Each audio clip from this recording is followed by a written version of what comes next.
And welcome back to the X Zone. I am Rob McConnell, and this hour we're going all the way from Hamilton, Ontario, Canada, where our broadcast studios and center is, to New Zealand for our very special guest this hour, Jonathan Gray. Now, Jonathan is an international explorer, archaeologist, and author. Jonathan has traveled the world to gather data on ancient mysteries. He has penetrated some largely unexplored areas, including parts of the Amazon headwaters. The speaker has also led expeditions to the bottom of the sea and to remote mountain and desert regions of the world. His team has slept in the ruins infested with scorpions, dived among sharks, and dodged terrorist bullets. He has authored 54 books and produced 50 DVDs, and is a guest on numerous international radio and television programs. His website is www.beforeus.com. And Jonathan Gray, welcome back to the X Zone. Great having you with us. It's my pleasure, Rob. Thank you. So what have you been up to since you and I last talked a couple of years ago? Well, Rob, we've been getting the news out, of course, through the airwaves, but haven't been on any more expeditions, except that we've been doing follow-up on expeditions already done to bring further confirmation of them, right, and their significance, some of them with modern-day situations and what's developing in the world today. Because the past often does reflect on the future. It certainly does, and it seems no matter what happens, we humans never learn. But let me ask you this. I was going over the information that you were kind enough to send us. And I have to ask you, is it true that millions of tourists, thinking that they are at famous ancient sites, are really being taken not just to the wrong location, but to the wrong country? How does this happen? Yes, they're being taken for a ride in the wrong direction. Ba-dum-bum. Well, I'll tell you what happened here. Okay. I was doing a British lecture tour and announcing the discoveries that we're involved in, and some skeptics got an independent investigator, John Bishop, to go physically to some of the sites to see if I was telling the truth. And one thing that upset them was what you've just mentioned, that modern maps are wrong in drawing Mount Sinai in the so-called Sinai Peninsula in Egypt. The truth was that Mount Sinai is really in Saudi Arabia. Wow. And anyway, this man went, he joined with the tourists. He went on a tourist bus to the traditional Mount Sinai. Right. And standing in the queue waiting for the bathroom, he met a couple from Nigeria. He said, "Do you believe that this is the real Mount Sinai?" Well, from the looks he received, you'd almost think he was asking, are we really on planet Earth? But something kept ringing in his head. Right. An ancient document in the biblical writings said that Mount Sinai is in Arabia. So he voiced his thoughts out loud to one of the guides. He says, look, if the Bible says that Mount Sinai is in Arabia and we're here in Egypt, well, then his voice trailed off. The implications sunk in, not very welcome. And then another guide said, this is Moses' burning bush. This is the bush that Moses stood in front of when the bush was burning. Well, now, Moses lived 3,000 years ago. Yeah, I was just going to ask you, could it possibly be the same bush? Well, he drew a young guide to one side when most of the tourists weren't listening, and he said, do you really believe this is the bush? Oh, no. It's just a bush that the monks brought in here because it makes the tourists happy. Oh, for goodness sake. And then one other anomaly that stood out like a sore thumb was the pharaonic tombs and mining works, Egyptian relics all over the place. And the scripture says specifically that Moses and the Hebrews escaping from Egypt got out of Egyptian territory altogether so they wouldn't still be in the place where they're having Egyptian quarries and other Egyptian work. But the trouble is so many people are now making their living from this present industry, supposed mountain. Right. And the monastery receives thousands of dollars of donations, and Egypt earns a lot more in tourist dollars and shekels, and the local Bedouins control the touring around the area. And anyway, he was asking too many awkward questions, and would you believe it, Rob, he was arrested as he tried to leave Egypt on his plane. Oh, my gosh. And anyway, the plane wanted to go off thinking he might be a terrorist or a Right. drug smuggler or something. So he spoke to somebody who was not in the picture too much, and says, "Can you tell them to wait for me? I've done nothing wrong. Yeah. I want to get out of this, then go back home." Well, eventually he was allowed to go, and the plane actually was held up for a while. But sometime later he did contact us again and says, "I've been arrested again, Oh, God. but now only interested in pictures that I've been taking and in books." So it's a big hoax. The whole thing has been going on for ages now, and tourists are paying lots of money to see something that really is not authentic. Let me ask you this. That is so bad. It is so wrong. And for the governments to be involved in this, there's no excuse for this. It's just called greed, deception, lies, and fraud. But what explosive discovery is being covered up because it could actually start a war? Well, this is something which goes right back to the same place, actually, the true Mount Sinai in Saudi Arabia, where Moses was told to lead the people, and they camped there for quite a while.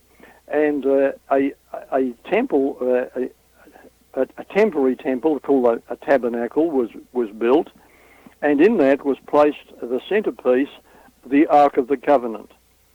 Now, it's the Ark of the Covenant that could potentially now start a war, Rob. It's very explosive. Why could it start a war?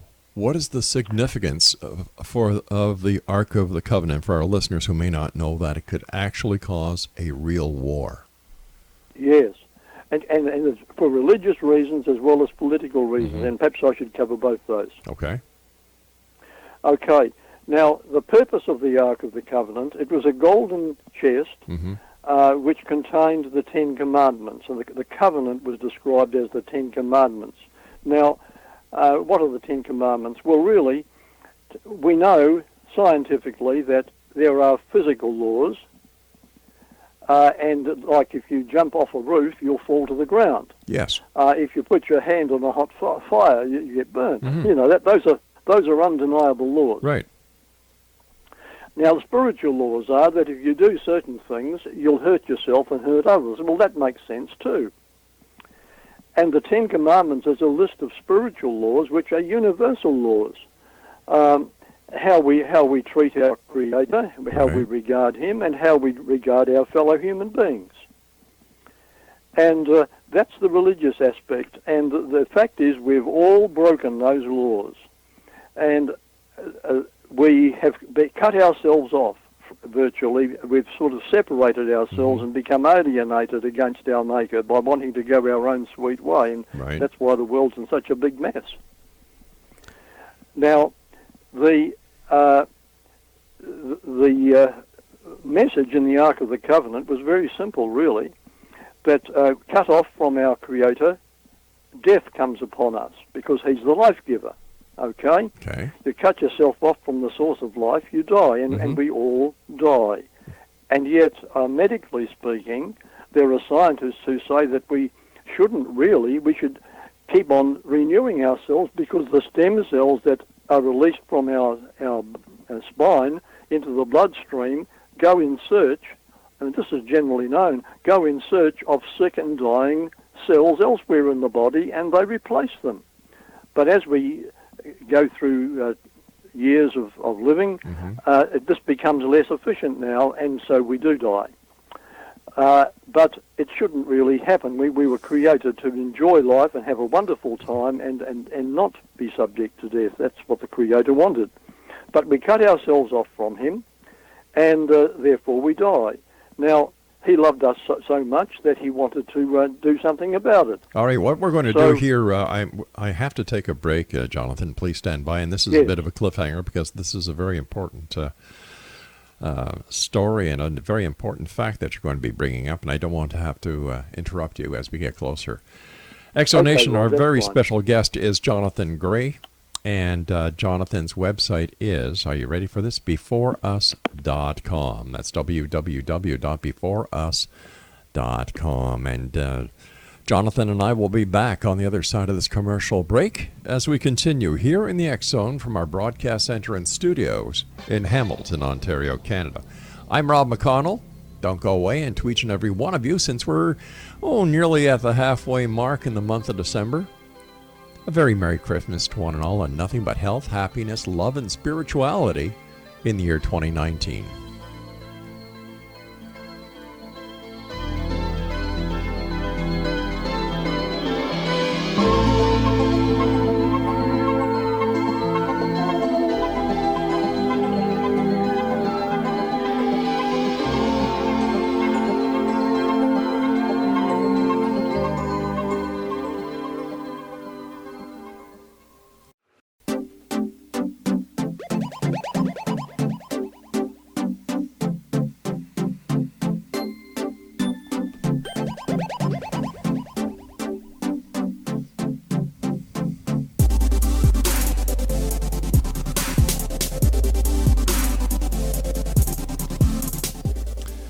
Exonation, our guest this hour is a very special guest all the way from New Zealand. Jonathan Gray is my special guest, and he is an international explorer, archaeologist, and author.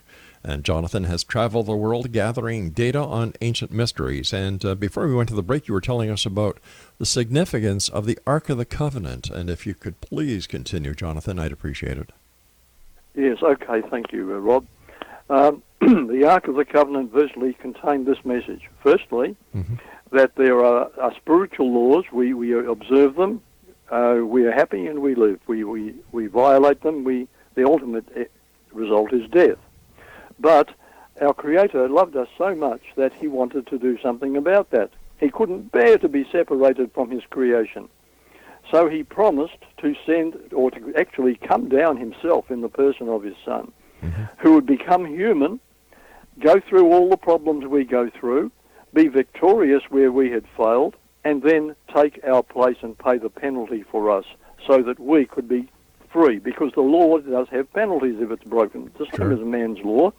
And that reminds me of a man who was a well-known American television celebrity who was traveling too fast along the road. He was stopped by a speed cop, and the speed cop wrote out a ticket. And then as he asked for the man's driving license, he suddenly recognized the man and said, "Hey, my wife watches your show. She loves you. Oh, look, let me do something to help you." He went into his own wallet. He pulled out the $50 fine and says, "Look, I've paid the fine for you. The fine still has to be paid, but I'm taking your place. Here's the money. You go and pay it now with my money." And that's virtually what the Creator wanted to do. He took our place, he who had done no wrong, and the law was satisfied in that the penalty was paid, but we, the guilty ones, could go free. Now, that's the message of the Ark of the Covenant. And how is it that message? Well, this is how it works out. Inside that ark, that box, there was the Ten Commandments, the law that all of us have broken. Right. Over that was placed a lid, and the name given to the lid was Mercy Seat. And then once a year, blood of an animal sacrifice, which was prophetic of this man who was going to come and shed his blood of an animal sacrifice was sprinkled on the mercy seat over the violated law. And the message was that our Creator will have mercy, but that mercy is only possible because someone's going to spill his blood on our behalf. That was the message, spiritually.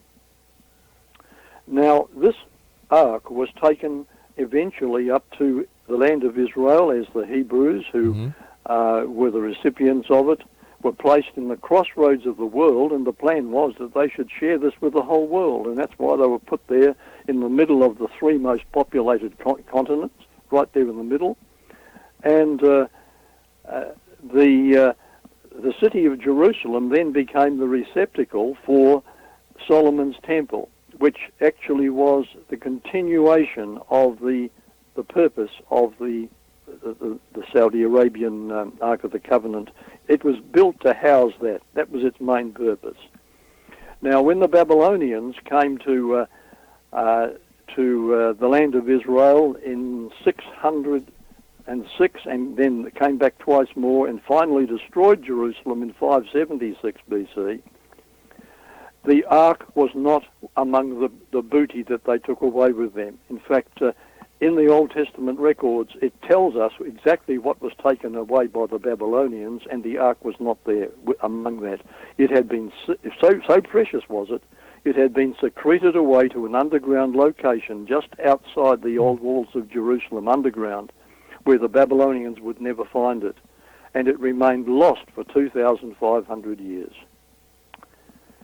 And then it was found, and the actual contents of the ark still remained. The Ten Commandments were still remained in them. Now, according to Jewish tradition, the ark would be found eventually again. Mm-hmm. But when American archaeologist Ron Wyatt, after a 3-year dig, claimed to have discovered the Ark of the Covenant under Jerusalem, he presented one object from the same cave to the Israeli authorities, and they were able to recognize it as from Solomon's temple. And if you go to Israel today, to the Israeli Museum, you'll see this object, which was found by Ron Wyatt in the same cave beside the Ark of the Covenant. Now, the Israeli authorities wanted to relocate the Ark in a safer place, because the part of Jerusalem where it was found was about 20 feet underground, under the Arab, very close to the Arab bus station, and they thought, well, this is not as safe a place as we'd like to have it. Right.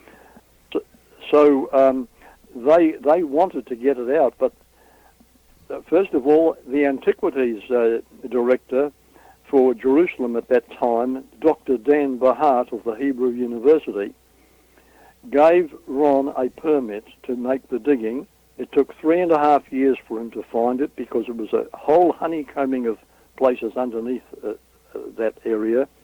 The old records located where it should be, well, not near where the ark should be, but where the crucifixion site took place. The crucifixion was a Roman method of execution, as you know. Sure. And crucifixion, the most famous person in history was crucified, Jesus Christ. And now the explosive part politically was this. As Ron Wyatt dug down in front of Skull Hill, the place of the skull, which was part of the old quarry from which they took stones for Solomon's temple, he found the crucifixion site with 4 cross holes in it. Now, there was a crack in the rock going down from the most prominent one. The star attraction was the man that they wanted to get rid of most of all. I won't name him again, we just have done so. Sure. And from that elevated star attraction execution site, there was a crack in the rock, and it went straight down 20 feet through the rock into the cave below. Now, in that rock, there was a black substance. It went straight down the crack, and when the ark was found in the cave below, that crack continued into the ceiling of that cave. So from the cross hole above down to the cave itself, there was this black substance which had trickled down, and that black substance had to be tested. Now, it had fallen on the mercy seat.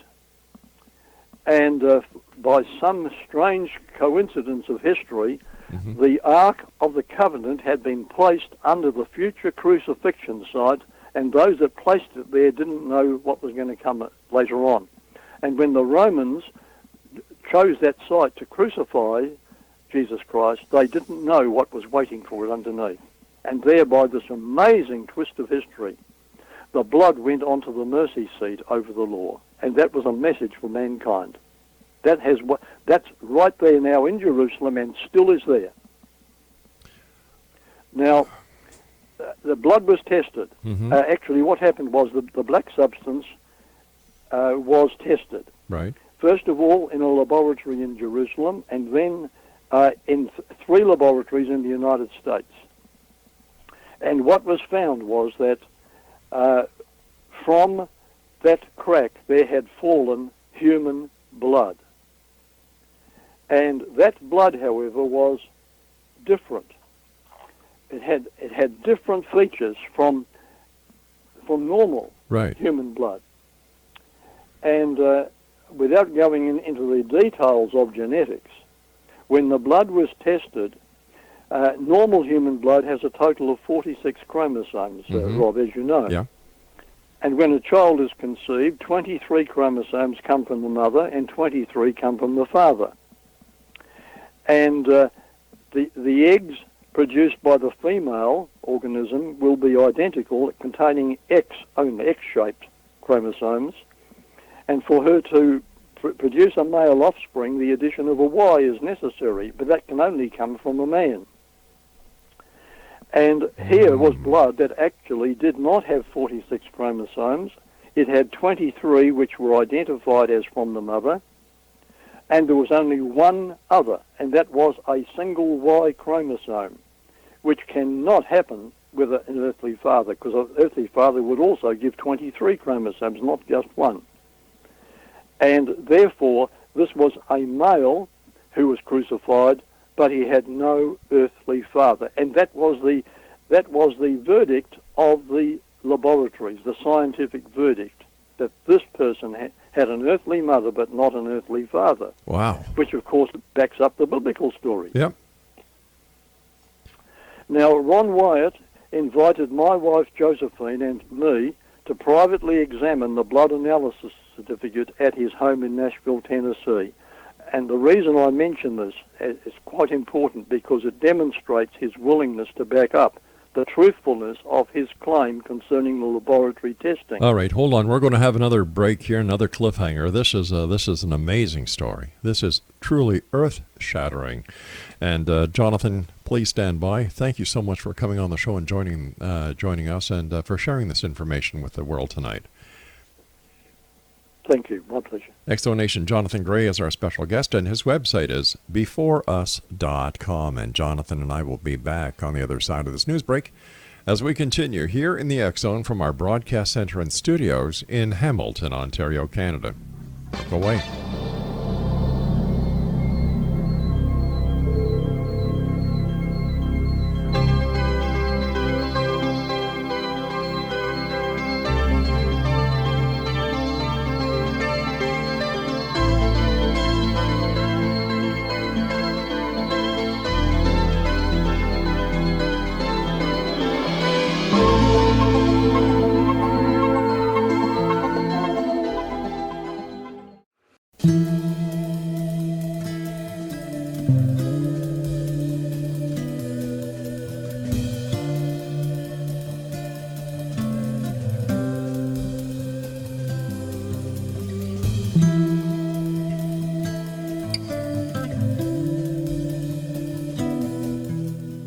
Exonation Jonathan Gray is our special guest, beforeus.com. And Jonathan, what was it like for you and your wife at this gentleman's home, looking at the proof positive that Jesus Christ was in fact, number one, a real person. Number two, his father was not a human as we know it. The evidence that you were holding supports the biblical account. How did you feel? Oh, life will never be the same, Rob. It's so impossible to describe. It was like I was lifted out of this world into something very, very special that I'll never appreciate this world on its own anymore without that. Yeah. And I went to Oxford University to one of my lecture tours through Britain, and Oxford University geneticist Eugene Dunkley, with whom I have discussed this matter personally, the chromosome count, he said, is evidence that this person did have an earthly mother but did not have an earthly father. He said, beyond any doubt, and no geneticist would doubt it, would deny it. Now, not only that, but it goes further. Okay. There is a gentleman very well respected in the religious world. His name is Henry Groover. Mm-hmm. He's worked in over 70 countries around the world, and he gave me personally too some additional testimony. He said in Phoenix, Arizona, there's an organisation which is worldwide. It's called the Full Gospel Businessmen's Fellowship. Now, at the Southwest Regional Convention in Phoenix, Arizona, he said, I was at the table when Demos Shakarian, the founder of that organisation, had assembled a special meeting with Ron Wyatt. Unknown to Ron Wyatt, an attorney and a document specialist were going to be present. And the purpose of the meeting was to validate the certificates that Ron said he had received from the laboratories, which would prove the authenticity of the samples taken from the crucifixion site and the Ark of the Covenant in Jerusalem. Now, Ron had with him a blue 3-ring binder containing those certificates, and they were in plastic document protectors. And it included certificates from 6 labs, actually, 3 in the United States, 1 in Jerusalem, and 1 in Germany. And one of the lab result certificates pertained to the chromosomes of the dried blood Ron discovered in the cave beneath the cross holes that had flowed down onto the mercy seat of the Ark of the Covenant. And when Ron opened his blue 3-ring binder, the document specialist said, "May I have permission to remove the certificates from their plastic folders?" Well, Ron reluctantly granted permission to remove them from the document protectors as long as he didn't tamper with the documents or perform ink tests on the signatures. And the man removed them from the plastic and looked at each certificate very carefully. And, you know, Rob, this document specialist had a very large, thick book with him. And he had himself taken the effort to contact those same laboratories that Ron claimed he had been to. And he had brought with him the names and the data for all the labs in those countries. And he was able to look up each lab in his own book, as well as the record numbers, and he had all the signatures in his book, and he compared them with the ones on Ron's certificates. And he was also able to validate the record numbers from each certificate, and he looked at each signature with a magnifying glass, just like a jeweler does. Right, okay.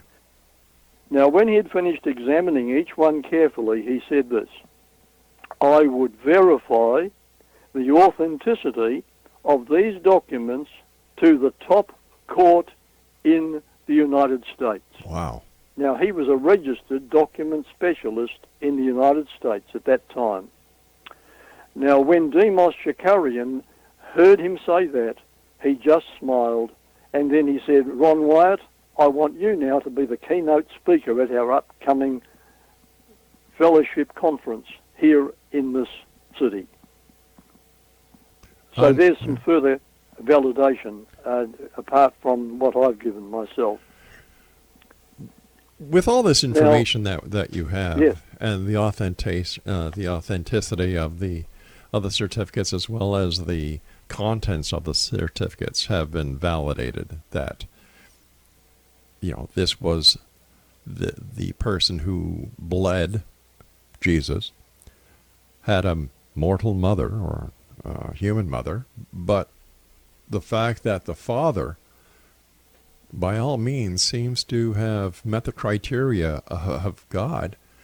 How come this information isn't blazing around the world? Well, it should be, Rob. Yeah. There are people who are trying to suppress it, however. And let me tell you something interesting. Please. Dan Barhart, who gave the permit for Ron to start digging, as I said, he was a professor at the Hebrew University. Yes. And he was also in the Antiquities Department of Israel. He decided he wanted to go and have a look at the Ark himself. And so he went toward the excavation site, and as he was about 3 paces away from the opening of the tunnel, he collapsed on the ground, totally paralyzed. Oh, no. And he was paralyzed for about 2 weeks. And at the end of that 2 weeks, he made a statement. He said, "I am not going to try to view that holy Ark again." He says, "My life could be at stake."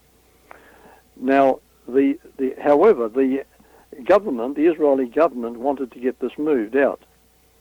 And so they sent 6 soldiers dressed as Levitical priests, in other words, disguising themselves as holy priests. Right.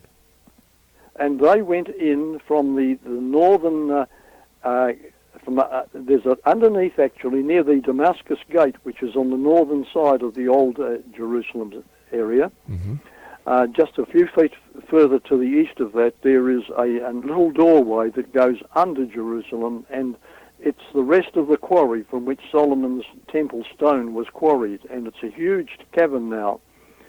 And there was an entrance to go through the tunnel which goes towards Skull Hill. Now that tunnel is about 270 feet long, and as I mentioned, it goes about 20 feet under the street, below street level. These 6 men were sent in to retrieve the Ark of the Covenant, which was 270 feet in the cave below the crucifixion site. Right. And they never came out. Now, my wife and I were in Jerusalem when this event happened. They never came out. Now, Ron Wyatt himself flew into Jerusalem. We'd arranged to meet him, but he was delayed by a surgical operation, and he came in about a week late. But he contacted us again later and says, look, when I went in there, I always go to the Antiquities Department in Jerusalem, and I invite them to use my equipment while I'm in Israel in case they can use it for some project that they're interested in. But this time, they said, no, we don't need to borrow any equipment, but 2 weeks ago, something weird happened. We sent in these 6 men to retrieve the Ark and mm-hmm. bring it to a safer place underground under the Israeli part of Jerusalem, but these men have not come back out. We don't want to go in, we don't want to risk ourselves, but we know that you have gone in and out there safely 4 times. Would you mind going in and seeing what's gone on? So Ron went in, and he got about 70 feet in, mm-hmm. about 20 metres in, and here were these 6 men all lying on the ground in the tunnel on their backs with their eyes open looking at the ceiling. The interesting thing about their eyes, the whole 6 of them, was that they had both eyes crossed. One eye was crossed one way, the other eye was crossed the other way, the whole 6 of them. Wow. Now, I discussed this with a medical doctor, and he said, look, if whatever happens when a person has both eyes crossed, it's because he has a bilateral stroke. That means a simultaneous stroke on both sides of the body. So these 6 people had the same stroke at the exact same time. Exactly at the same time. Now, we believe that this is not the Ark. It's not anything wrong with the Ark itself, but this is a supernatural event. It's not natural. It's protecting. The Ark is being protected. But now the reason that there are people who would like to get hold of the Ark, and these would be both Israelis and possibly Muslims as well. All right, now we're going to have your timing is perfect when we have to take this break. Please stand by, Jonathan. This is our final break in Exonation. Our guest this hour is Jonathan Gray, and his website is beforeus.com. And Jonathan and I will be back on the other side of this break as we wrap up this hour here in the X Zone from our broadcast center and studios in Hamilton, Ontario, Canada. This interview should shake the hell out of the world. Like, we have unequivocal proof that the Bible is true. We have unequivocal proof that Jesus is real and that God is real. We'll do everything we can to get this word around, Jonathan, so please stand by. We'll be back on the other side of this break. Don't go away.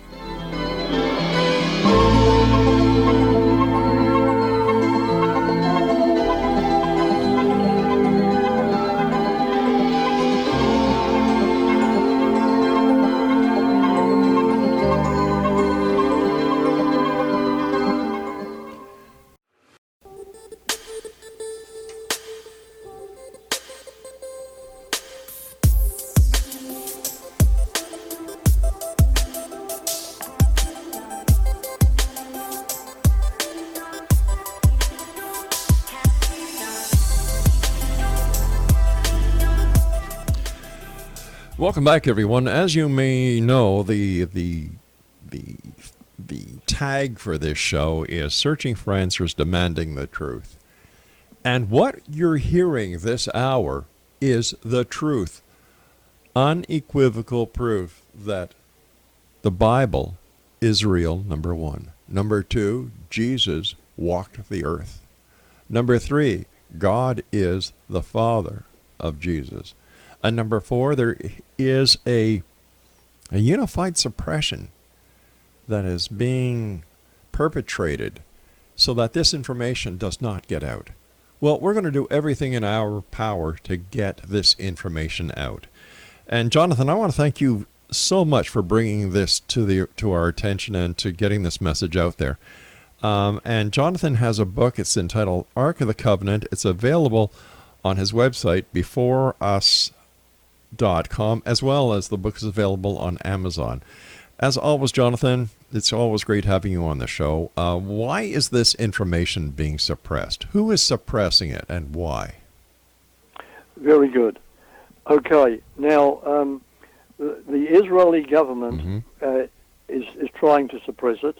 What we have here in Israel, Israel is sitting on a tinderbox at the moment, where anything could happen, and there are extremists among the people in Israel who want to actually build a temple so badly that they're prepared to go to war with the Muslims to do so, to get rid of the Dome of the Rock on the Temple Mount, so they can build a third temple. Now that they are so keen on that they don't mind having a war, and they believe that if they were to have the Ark of the Covenant in their possession, they would be immune from catastrophe. In other words, the Ark would save them in a case of war, and they'd win the war.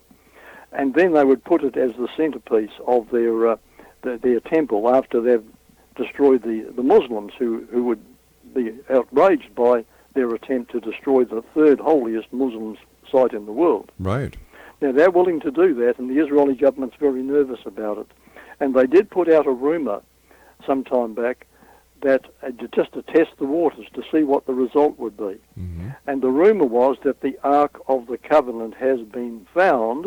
Only they just put out the small rumor, and there was a bloodbath within a few days, and it was called the Temple Mount Massacre, in which scores of Israelis and Muslims died or wounded seriously. So immediately they realized that they didn't want to face this. It would be a war for sure. Only the mention of it caused the bloodbath. So if they actually physically showed it and revealed that they had it, it would be like a World War III right there in the Middle East. That's the political angle on it. But why wouldn't it be possible that the Ark of the Covenant, shouldn't it bring peace? Shouldn't it bring harmony? Shouldn't it bring love? Shouldn't it bring spirituality if it's from God? I do believe you're right on that, Rob. Yes, it should. But, there are enemies, and the enemies will do their best to foment a war. And I'll tell you something. The opposition against the discovery is supernatural, just as the discovery itself, I would say, is a supernatural event that has taken place. When I started writing my book, I was not going to write a book about this. My wife and I are people of prayer. Right. We felt strong impression that we had to do this. It wasn't in our plans. It was going to be costly, but it was going to be costly in both energy and finance. But we decided that we would ask about it in prayer, and the impressions came strongly to both of us independently. Yes, it has to go out. We have to put the news out. Now, each chapter was really something that we needed more information for. For example, we didn't have enough information to make a big book on this. One chapter, for example, was about Joseph of Arimathea. Now, he was the man who gave Jesus his own new, unused tomb and gave him an honourable burial, you might say. Now, the Sanhedrin, the Jewish religious hierarchy, had wanted to get rid of Jesus. They made 11 attempts on his life during the 3 years, but his time had not come because it had to happen at a special time. Mm-hmm. That was also predicted. The time was predicted. And the prophecy said when it was going to happen, and so nobody could make it happen before. But once they had him, it was only because he allowed himself to be sacrificed. He knew why he had come, and the time had arrived. And the Jewish Sanhedrin actually hated him so much because his blameless life showed up their hypocrisy. And they were very jealous and very antagonistic toward him right through his 3 years ministry. Now, once they had him on the cross, they wanted to give him a criminal's burial also and throw him on the rubbish dump, the Gehenna rubbish dump just outside the Jerusalem walls, Yes. To die and be burnt with other criminals. But Joseph, a member of the Sanhedrin, got an honourable burial for Jesus. Now, he was a marked man at that time, and we wanted to know what happened to him, but I didn't have the information. Mm-hmm. So my wife and I had a prayer session together at home, and we said, Lord, if you want this chapter to be written, you'll have to provide the information. Do you know what? I went to the post office that day, and a parcel had arrived from Great Britain right across to Australia. Mm-hmm. It left Britain 2 weeks before, and what was in the parcel was a whole sheaf of information about Joseph of Arimathea that one man, a school teacher, had been collecting for 20 years. And he said, I don't know if this will interest you, but he sent it, and it arrived the very morning we needed it.